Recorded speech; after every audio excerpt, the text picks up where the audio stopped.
اللہ الرحمن الرحیم۔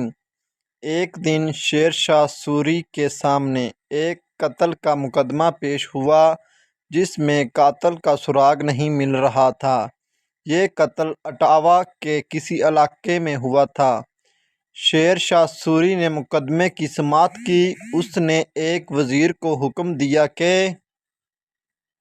جس علاقے میں قتل ہوا ہے اس کے آس پاس واقع کسی درخت کو 2 آدمی بھیج کر کٹواؤ، اور جو سرکاری عامل اس درخت کے کاٹنے کی اطلاع پا کر آئیں انہیں پکڑ کر ہمارے پاس بھیج دو۔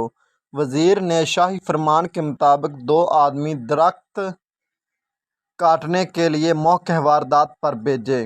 وہ ابھی درخت کاٹ ہی رہے تھے کہ علاقے کے سرکاری عاملوں نے انہیں موقع پر آن پکڑا۔ سادہ کپڑوں میں ملبوس وہ دونوں شخص نے درخت کاٹنا چھوڑ دیا اور ان سرکاری عاملوں کو بادشاہ کے پاس لے گیا۔ بادشاہ نے ان سے دریافت کیا کہ تمہیں درخت کٹنے کی خبر تو ہو گئی ہے، لیکن ایک انسان کی گردن کٹ گئی اور تم اس سے بے خبر رہے۔ میں اسے تسلیم کرنے کے لیے تیار نہیں۔ 3 دن کے اندر اندر قاتل کو پیش کرو ورنہ سزا میں تم قتل کر دیے جاؤ گے۔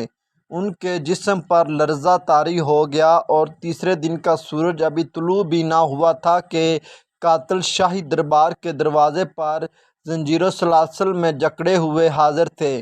عدل و انصاف کی اس پاسداری کی وجہ سے برصغیر کا ہر وقت دیانت دار مورخ شیر شاہ سوری کا نام ادب سے لیتا ہے۔